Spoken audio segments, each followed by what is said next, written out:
Okay. Good morning, everybody. How's it going? Everybody staying safe at home, quarantining, and all those things?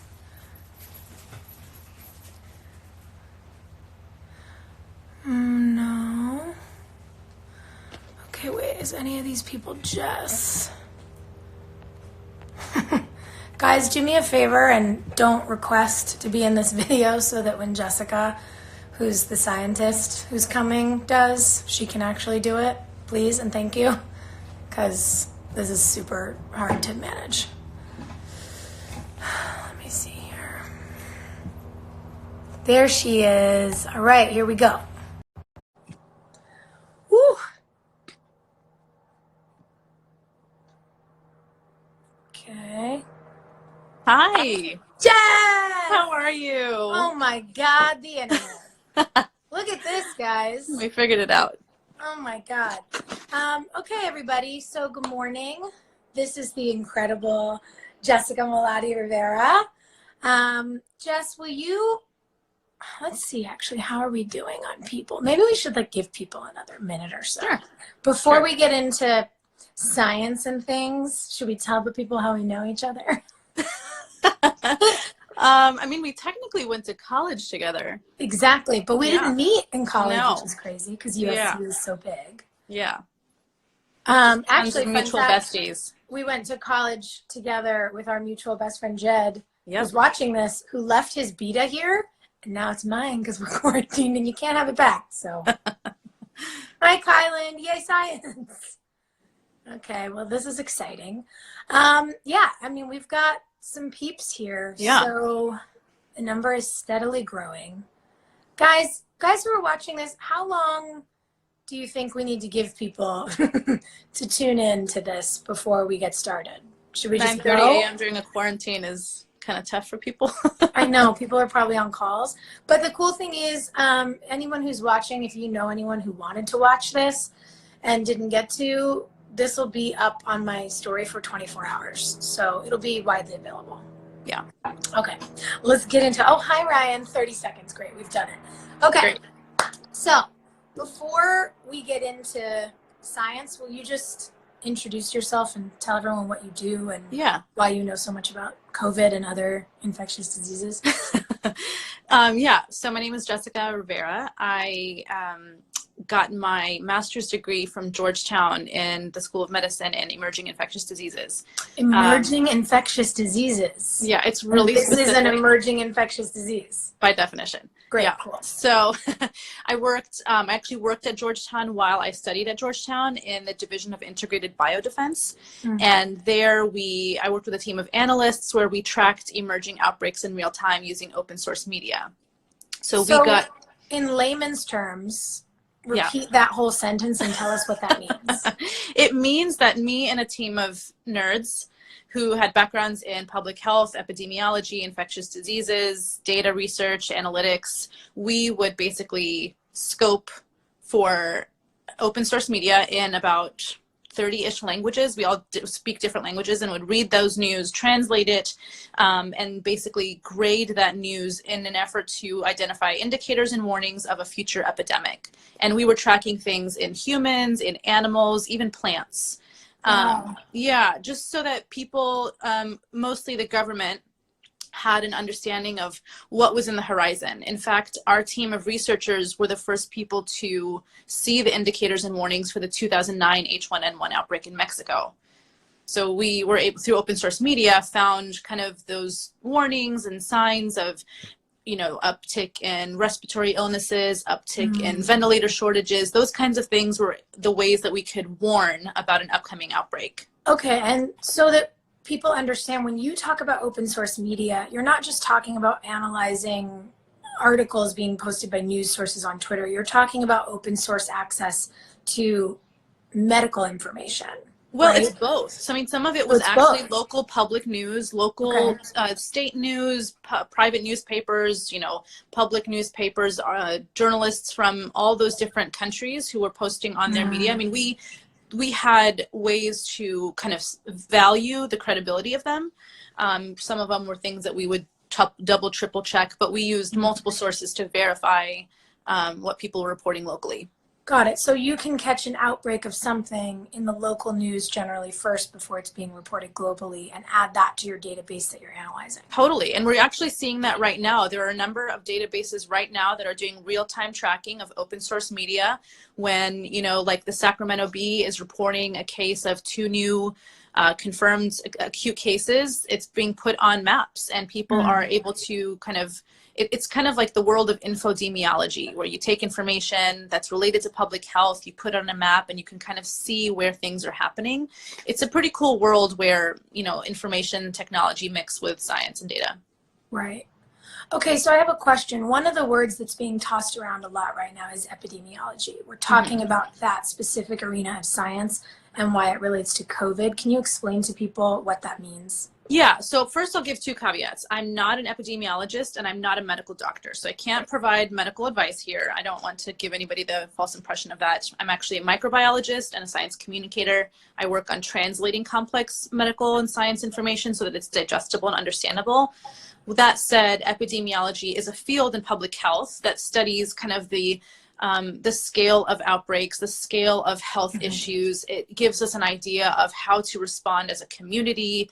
And so it involves a lot of biostatistics, a lot of public health. It's a lot of math. It's a lot of people understanding how to respond to a disease by giving the full picture of it.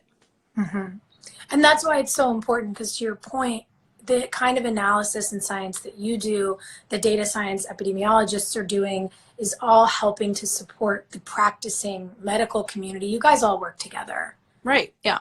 Okay, so something that, as we get into the science of it, I want to get into what COVID-19 is, because we're hearing a lot of false comparisons. There's a lot of stuff out there that we'll get into, some of the sort of rumors we're hearing about it.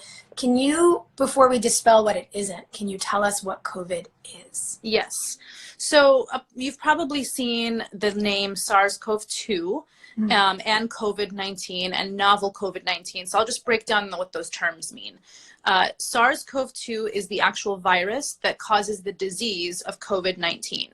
So it's in the family of coronaviruses, which is a category of viruses, kind of like H1N1 or H5N1 are categories or types of the influenza category.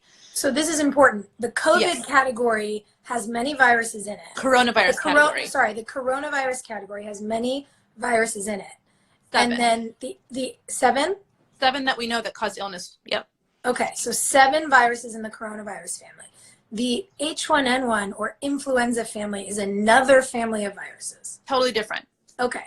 Totally different. Excellent clarifier for me. Yes. So SARS, that family, like severe acute respiratory syndrome, SARS-CoV-2, the reason why there's a number 2 at the end is because genetically the virus is very similar to the virus that caused the 2003 outbreak of SARS, but it's different. And so because it's different and we've not seen it affect humans, it's considered novel.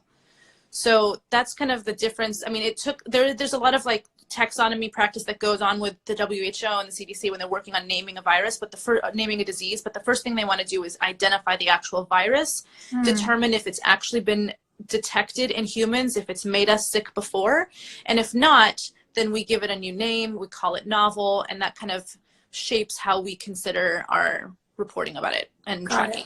And when we hear about COVID-19 being a novel virus in the news and we read about it in the media, news reports and newspapers, what that means is that as a novel virus, we don't have any immunity to it yet. Exactly. Correct? Exactly. So the interesting thing about coronaviruses there's SARS, there's MERS, the Middle East Respiratory Syndrome, there's this one. The other 4 that we know of actually are extremely common. In fact, probably every single person on this IG Live has had a coronavirus because they're the viruses that are most commonly connected to the common cold. So I have 2 little toddlers. They probably swap coronaviruses all the time with each other and with my daughter's school. And it's actually an interesting explanation as to why kids might have a little bit of a protection, because coronaviruses that cause common colds are so common with kids that are young. But 4 of them are pretty common and don't cause severe illness. The 3 that we know, SARS, MERS, and now this COVID-19, are the ones that have been the most concerning. So do you think that adds to some of the confusion out there? Because so many people are saying coronavirus is no big deal. It's just a flu. It's just a cold. But they're talking about other strains of a virus, which are other illnesses altogether. COVID-19 is incredibly serious. And would you say on the level of a SARS, or to give it a completely different category, a non-respiratory illness, on the level as far as an outbreak goes of an Ebola? Like, it's that serious. So I don't want to speculate too much because we're still figuring out the numbers. It is most definitely, by definition, not a flu. It is not, by definition, a common cold. It is a virus that causes a severe acute respiratory syndrome that does not manifest severely in all cases. We're seeing about 80% of people recover pretty easily from it. About 20% of them are acute. And we'll get back to why those numbers matter a little bit later. But when people start using words like, or start making comparisons to things like Ebola, unfortunately, beyond the fact that they couldn't be more different, Ebola and, say, the SARS, there was almost like a sex appeal in the media to them because of how they've been portrayed in, science books and films related to infectious diseases. When people heard Ebola, they immediately thought Outbreak, the movie. They thought monkeys and blood and hemorrhaging, and it just created a very sensationalized version of the storytelling. You actually compare the viruses. Ebola is a pretty dumb virus in the sense that it gets into the host, kills the host really quickly. It doesn't really fester as long to kind of get to other people. Whereas a respiratory illness is a lot more difficult because of how easily it's spread, how long it can incubate, how sick it can make somebody, and how many people you can spread it to. So in a way, I just want to try to make sure I understand what you're saying here. When you call a virus like Ebola, which we take very seriously, a dumb virus, it's dumb in viral terms because it kills its host so quickly. Yes. And a virus like COVID-19 or SARS is theoretically a smarter virus because it incubates for longer and is thus able to travel to more and more people. It travels to more people. Itself better. Yep. And it mutates a lot too. So, we already saw that it was, so coronaviruses too, I should mention, affect humans, but they also affect animals. And so the animals that it typically affects are like cats and bats and birds. There are other species that can have it too. It made that jump already from animals to humans. It mutated and it became a human to human transmissible disease. So that kind of, they call it like slipperiness in a virus, that kind of transition makes it like really serious. It makes it difficult to, track to some degree because you're like, okay, well now it's a different kind of virus. And they've already identified, I think, 2 types now. There's an L type and an S type. And again, I'm not a medical doctor, so I don't want to speak about how it manifests, but it seems like there are differences in virulence with the 2.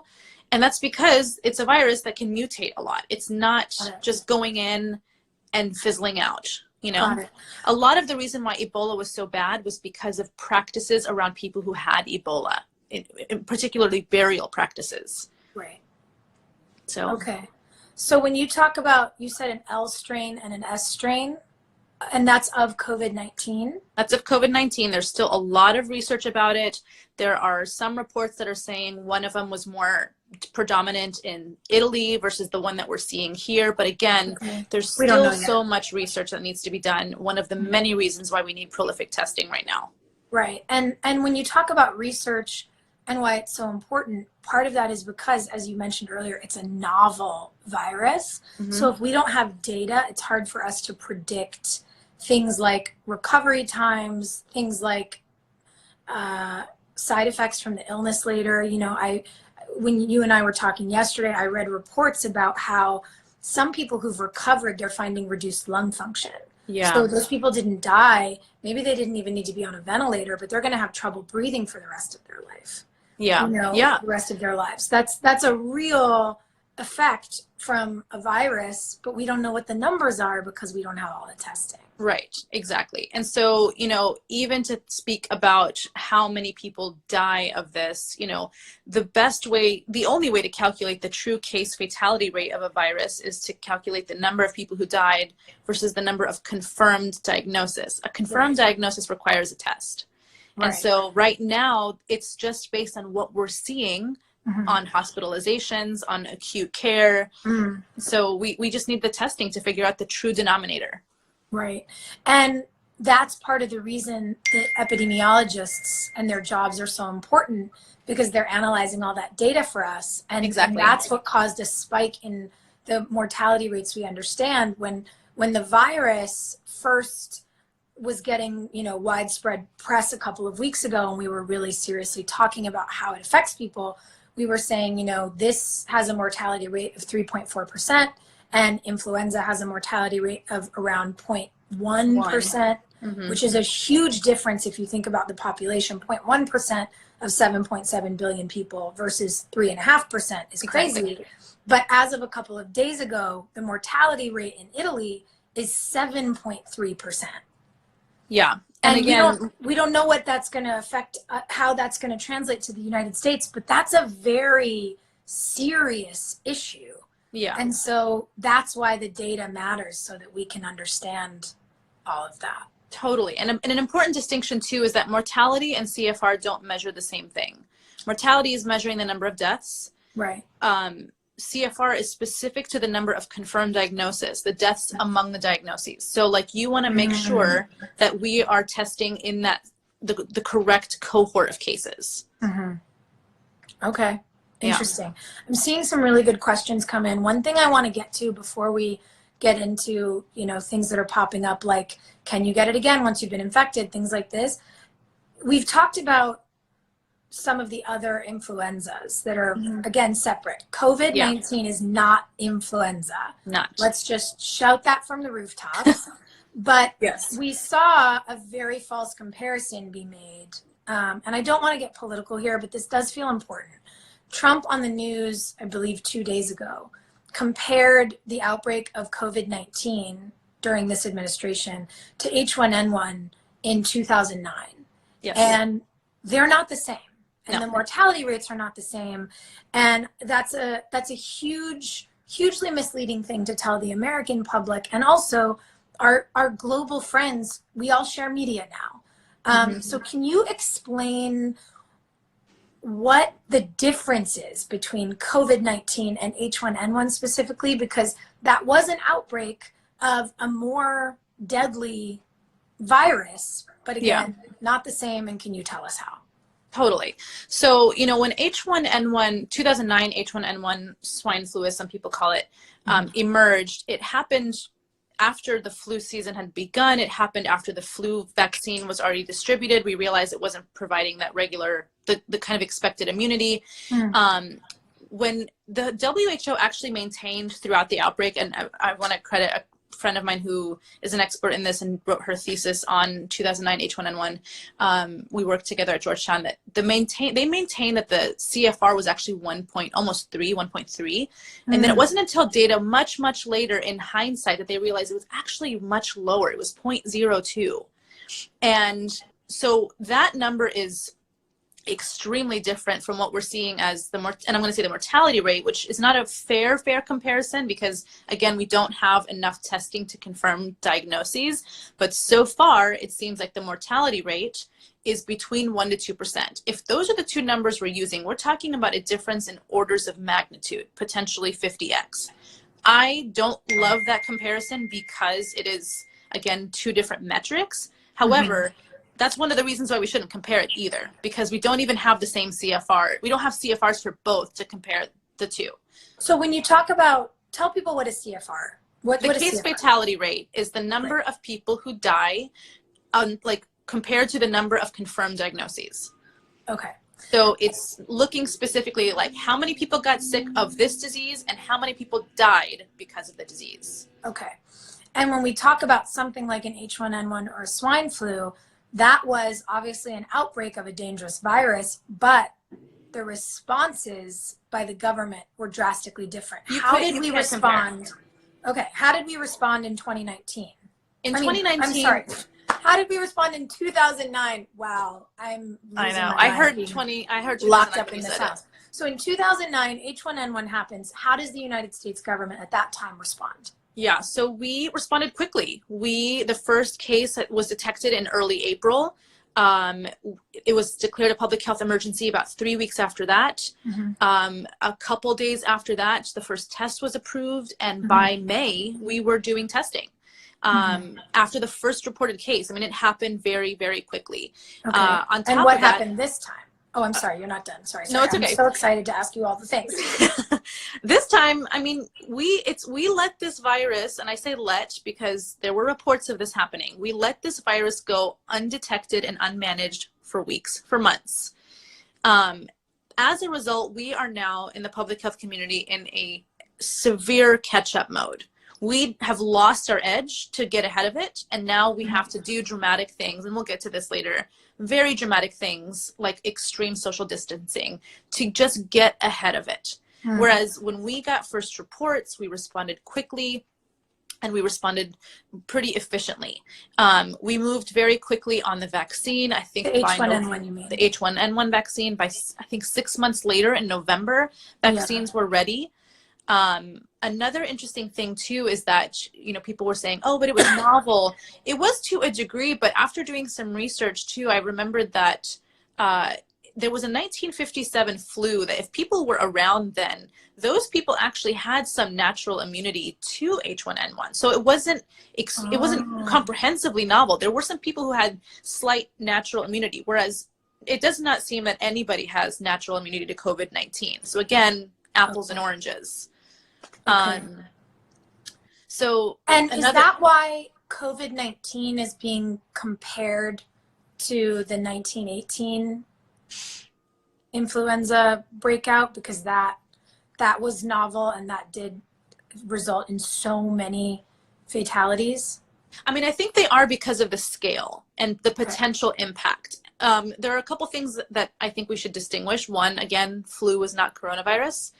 Two, you know, the infrastructure back then, you can't even compare it. 1918, there were no vaccines for the influenza virus. There were no like widespread ventilators available. You know, just public health and sanitation were entirely different. So you can't totally compare, but it was a globalized disease and it knocked out millions, killed millions and millions of people all over the world. And I think people are, to emphasize the gravitas here, are saying, we can't let this happen again. We can't let millions of people unnecessarily die, especially considering all the tools and equipment and skill we have today.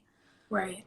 It feels like a real dereliction of duty to not be responding to this As quickly as we should be, yes. Right. Yeah.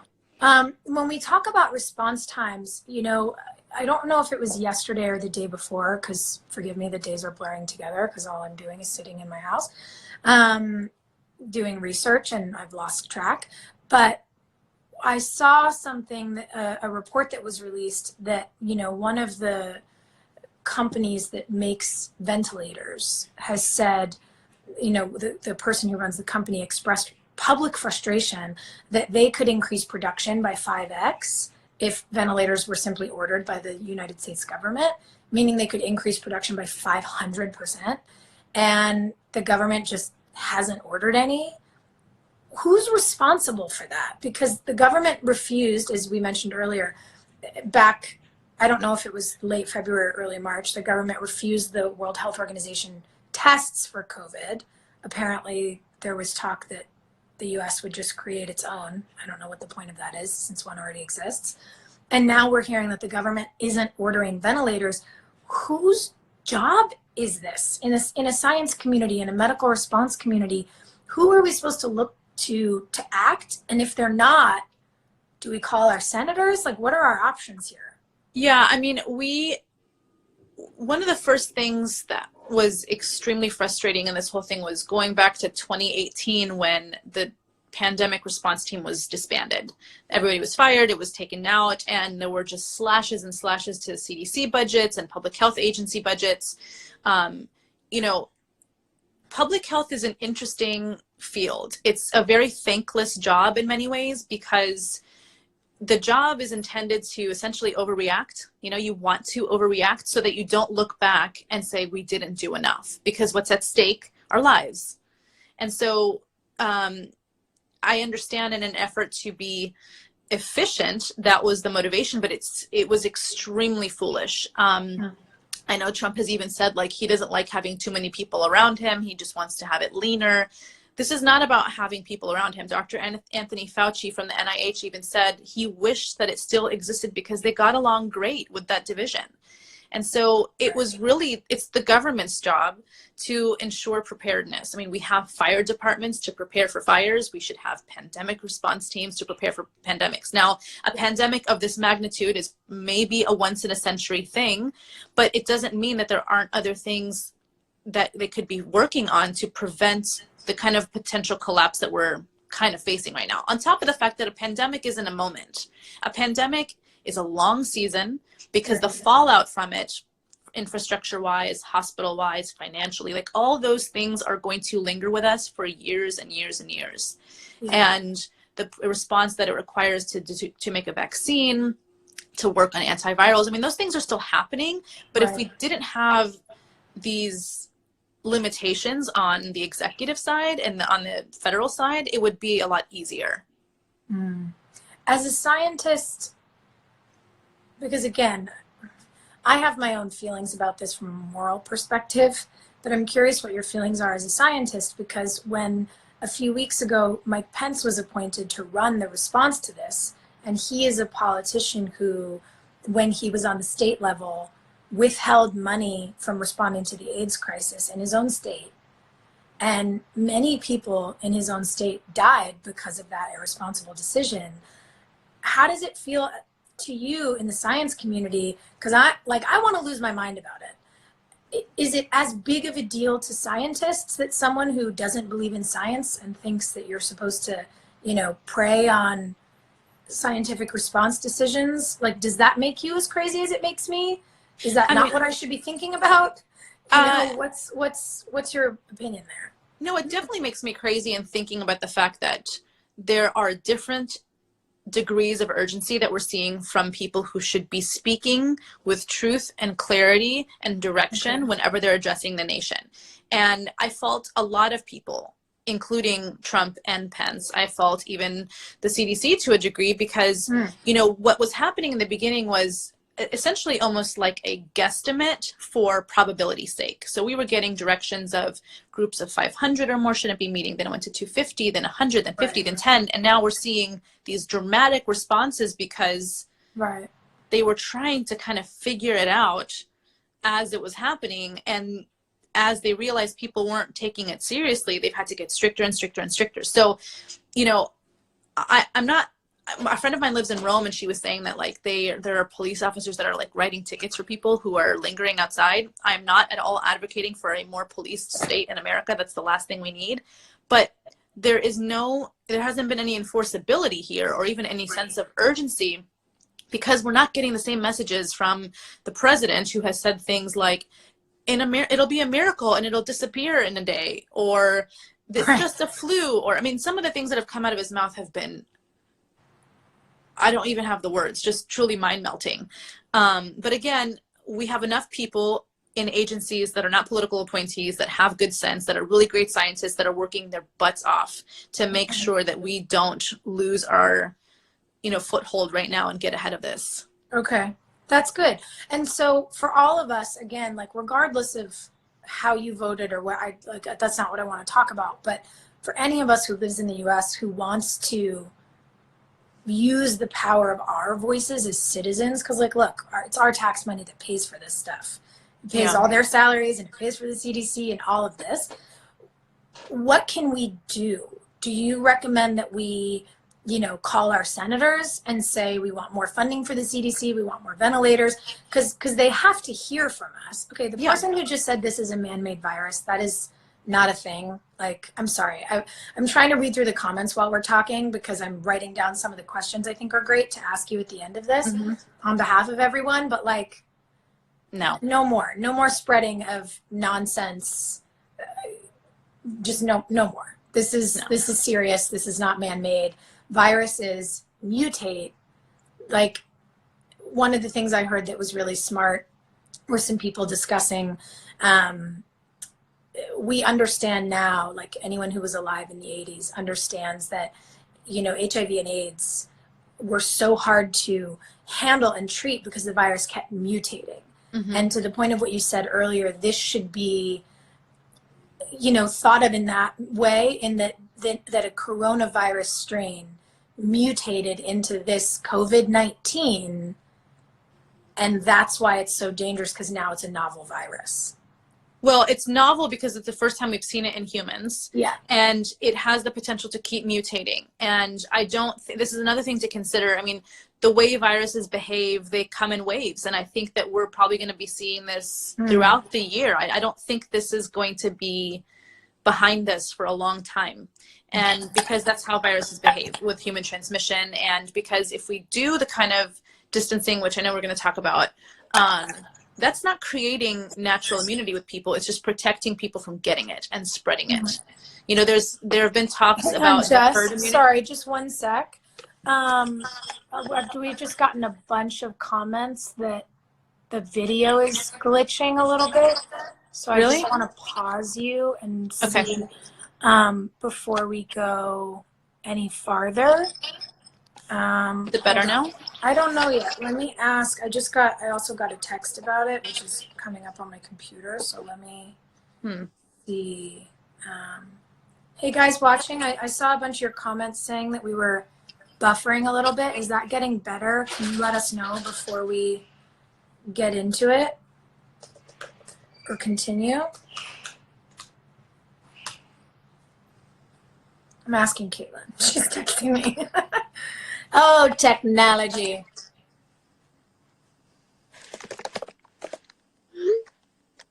Let's see.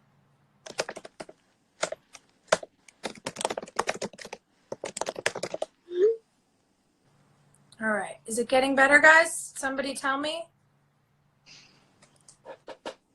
Much better now. All right, we're back. Great. Okay. Continue. Kind of lost my train of thought, but oh yeah, so I guess, you know, some people were, you know, asking about the UK model and the Swedish model of herd immunity. You know, as like is this the way to kind of help protect people in the long run? And you know, again, from my understanding, I work a lot on vaccines and vaccine education. It's one big passion of mine. Herd immunity is something that we establish through the spread of a vaccine. If you think about how a vaccine works, a vaccinated person can be almost like a dead end to a virus in a group. And so because of that, you can create herd immunity, so you don't continue to spread it. There are talks of almost like forcing it in by letting the disease kind of go on its own and just kind of see who gets it, see who develops antibodies, and then you kind of create public herd immunity. In some ways, it's kind of like how people, when we were younger, we were told to get chickenpox, like we were sent to school to get it because then we'd be immune. Right. I mean, I remember that. I have a chickenpox hole in my forehead somewhere. I do too. I don't remember totally what side it's on. God. Yes. I know. So we've learned from that. Now there's the varicella vaccine. But again, don't really want to get into the vaccines too much here, even though that's one of the silver linings in the future. But doing that is very scary because you unnecessarily expose a lot of vulnerable people to the disease. People didn't really even have an option to offer informed consent if they want to be part of this like large open air experiment of like letting a virus just go unchecked. So there's been a lot of, you know, on the like ethical side of public health debate on like how to do that, why we would do that, and I would say that it's not a great idea to just force that on a community. Okay. Sorry, people are saying. Still, I just got 2 texts saying it's better now. I did too, but you know what? I'm just to be careful. Because I'm on my phone while I have our Google Doc, because we did our homework, is up on my computer. I'm going to turn the Wi-Fi off on my computer just in case. Okay.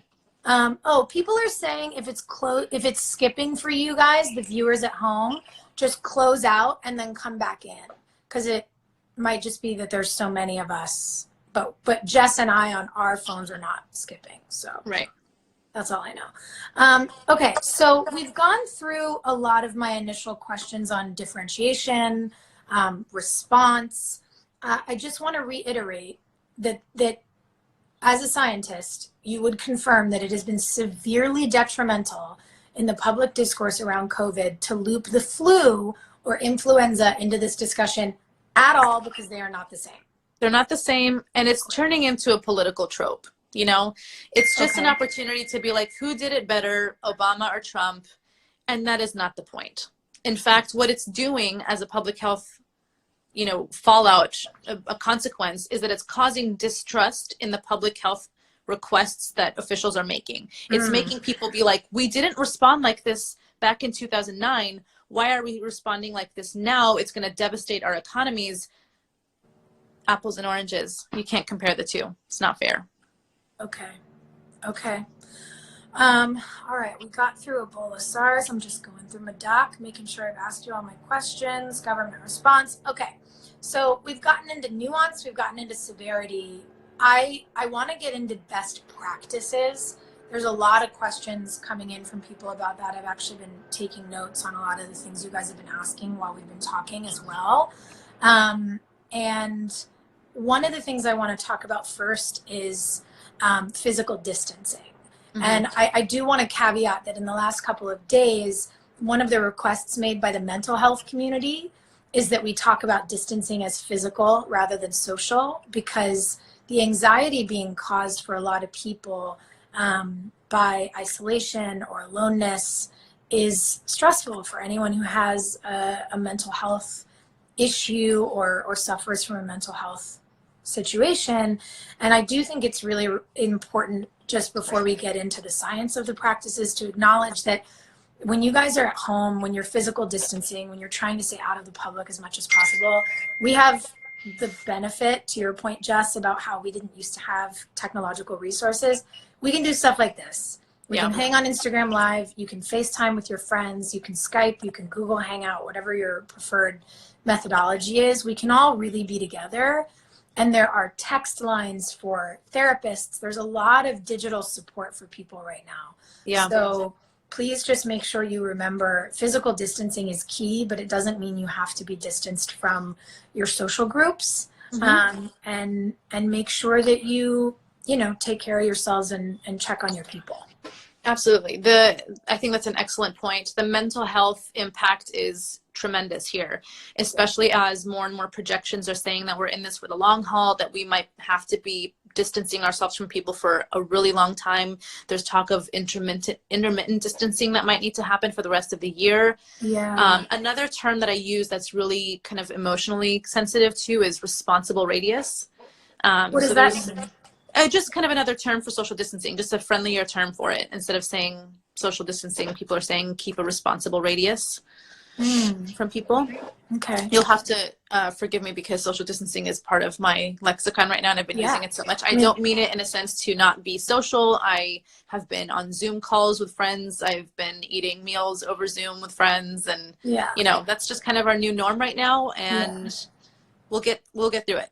Yeah, I got on our friends group text, the thing came in this morning for everybody listening about how on Chrome, which is like one of the web browsers, there's Netflix launched a thing apparently where you can all watch together. So like if you sign into your Netflix via Chrome, it'll start a movie or a show or whatever at everybody's place who gets on that sign in at the same time. That's so cool. I just think is so fun. I love that. Yeah, so there's ways for us to continue hanging. So yeah, that's important.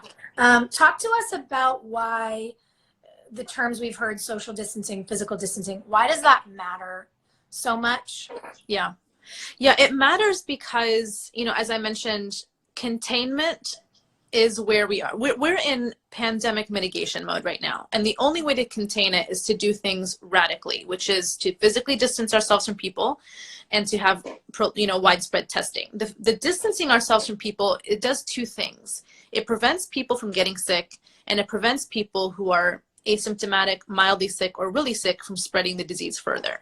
Okay. So it's really an opportunity to be thinking about the least of us in our community and to exercise radical empathy. That's really what this is about.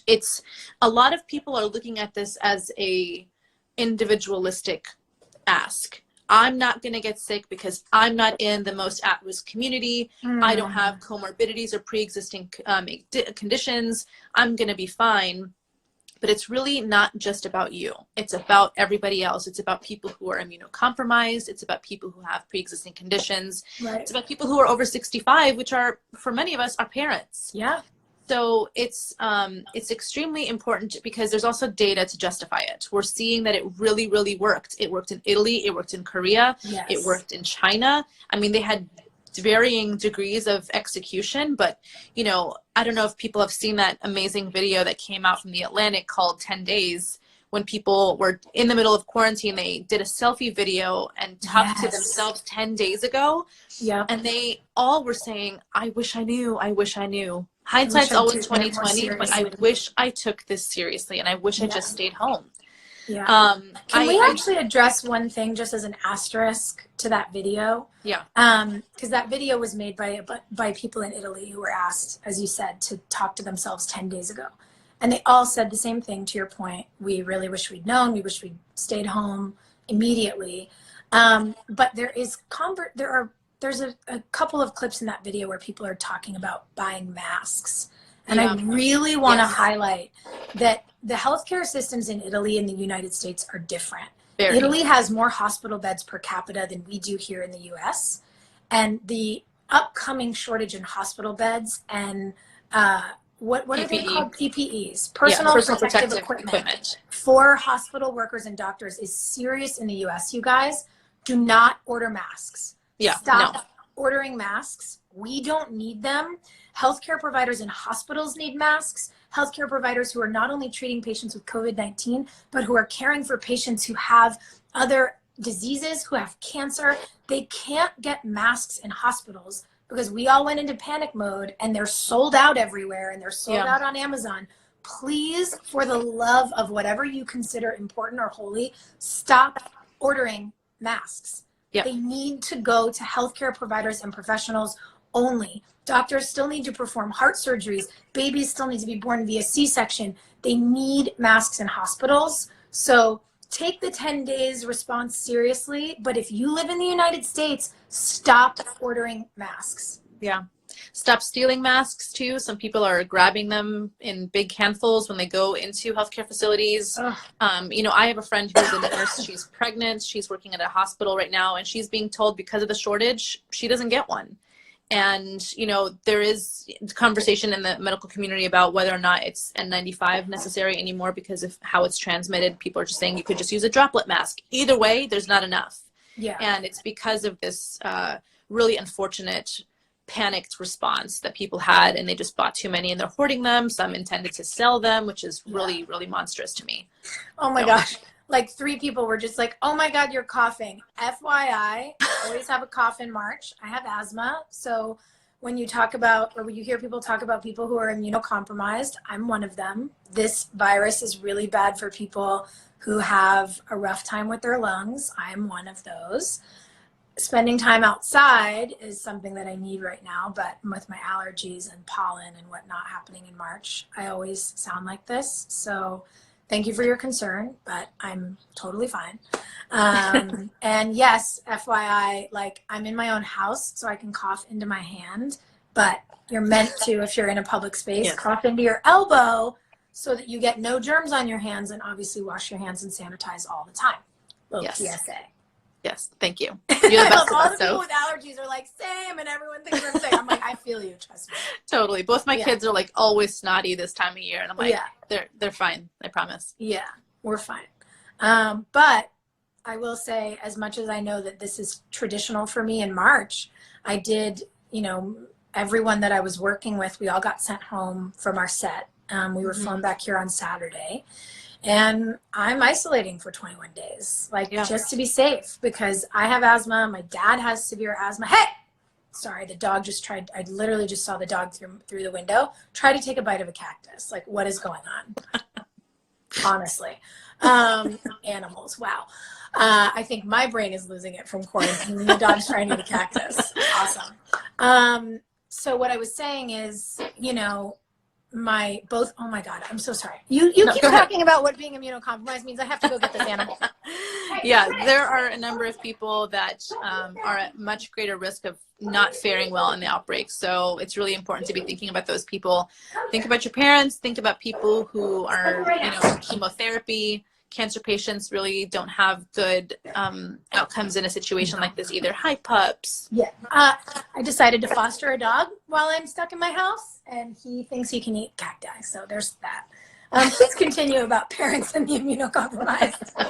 Yeah, it's just just an opportunity to exercise empathy, to be thinking about others. There are so many people who depend on us being good citizens and being really caring.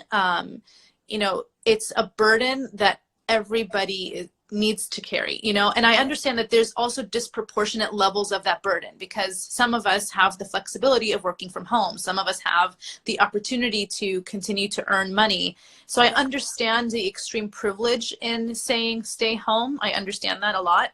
But at the same time, this is where the government can be stepping in to provide some, merciful and benevolent things, because Absolutely. when you have mayors and governors mandating that you have to stay home, well, the government really should step in and say, and as a result, we're going to help you get through this.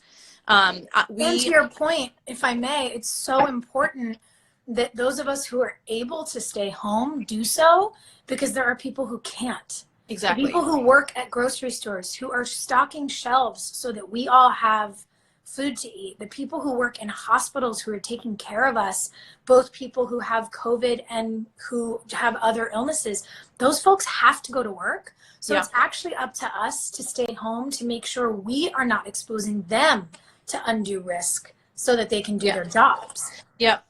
I live in San Francisco, and when the mayor issued the mandate of the shelter in place, she listed the things that are still essential, which is grocery stores, pharmacies, banks, gas stations. There are humans that employ all those places, and we need to be caring for them. We need to be not exposing them unnecessarily. We need to be helping them the best we can. For companies that are not getting as much traffic, we should be thinking about buying gift cards there and giving them some revenue now. I mean, there's so many ways where we can, as humans and as neighbors and friends, help mitigate some of the burden. But nobody thinks the pandemic is going to happen until it happens. And I work on a lot of contracts, and my husband's a lawyer, and he was saying this is as force majeure as it gets. Act of God, kind of crazy situation that you can't prevent, that causes everything to just be pencils down. And when that happens, we all needed to come together and think about how we can help each other. So this is what we talk about when we hear that term, flatten the curve. Yes. Social distancing, physical distancing does that essentially. And walk me through this. The curve that we're looking at is like a big bell curve of pandemic, sort of this exponential raise in cases that will outpace our ability to medically respond. And if we flatten the curve, if we distance, if we stay home, what it means is we can keep the infection rates lower so that hospitals and doctors can respond and our systems won't be overwhelmed. That's exactly right. I mean, this is as mathematical as it gets. The worst case scenario in an outbreak is if there's a sudden spike in infections where it exceeds the ability for the healthcare infrastructure to care for those cases. So if we're dealing with 80% of people faring pretty well and 20% of people needing hospitalization or additional help, 20% of the projected numbers is a extremely high number of Americans. And right now it seems like we have just shy of 1 million staffed beds. We cannot risk 20% of millions of infected Americans to inundate hospitals at one time or in a short period of time.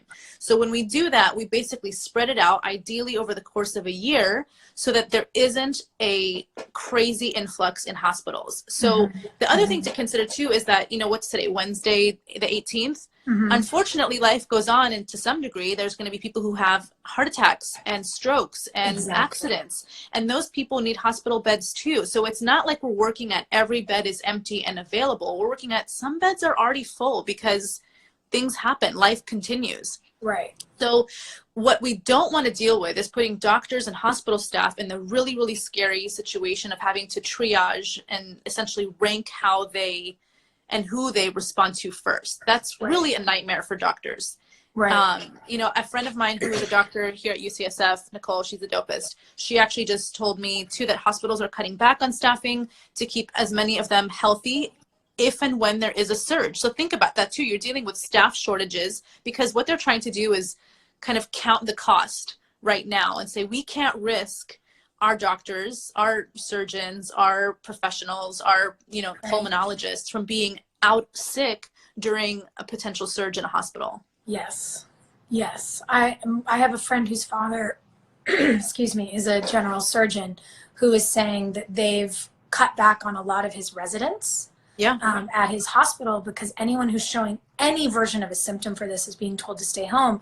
So they're already feeling impacts, even in communities where there isn't a quote outbreak yet.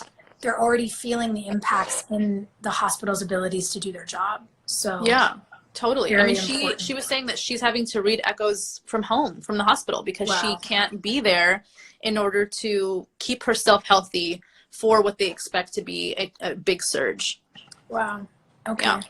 So it's really scary if you think about that. And so when we think about how physical distancing can help us slow this down, what's the impact of not taking that seriously for a day? I mean, I saw in the news that they can track that one woman in South Korea, patient 31, gave this, she caused I have it here. She caused 2 clusters of outbreaks, which led to 80% of South Korea's cases. It's true. One person.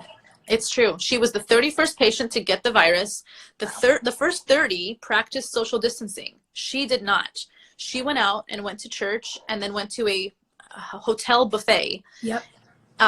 Mingled around, and as a result, she spread the virus to a number of people. She didn't spread it to thousands of people. She spread it to other people who spread it to others. That's the whole point. It takes one person who is shedding the virus in a small or medium or extremely large community.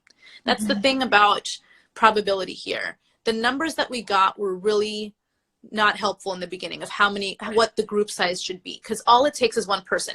It's actually a really helpful image to think about this as like a seal. You open a seal, you open a jar of whatever, you want to close it tight to avoid contamination, and you want to avoid going in and out, because you don't want to have that cross pollination to some degree. You want to stick with the people that you're isolating with. If you're going to isolate with your partner, with your loved ones, with your roommates, with your family members who are not, susceptible to the illness or in a major way, then stay home together. Only leave for essential things, because one person who thinks that going to the mall to pick up something and to, go to the grocery store to do all these things and then to like hang out with a bunch of friends at a bar, they don't realize that they can be spreading the disease everywhere. And all it takes is one person. So this would be a really good time to address the fact that Florida is on spring break right now. And there are thousands of college kids at the beach. And they should all go the fuck home. Yeah, I heard that. Please go home. I heard that South Beach maybe shut it down. I hope so. I saw some of the pictures and the videos of people there, and it was honestly so triggering. I had to look away because... I saw not even in spring break, just a number of people posting videos. There was that one girl, they called her Corona Katie on Twitter as like a joke, nodding to Typhoid Mary, where she said she was like clapping back at AOC and said something like, well, I just went to Red Robin and it was great. And I was allowed to do it because I'm an American, or this is America, which again, that's like, cool. You want to kill people to own the libs? What are you doing? It's amazing to me because I feel like so many people are like, God, I wish I had the flexibility of just my own schedule and working from home and doing all these things. And we tell people, hey, work from home, try to stay in. And everybody's like, don't tell me how to live my life.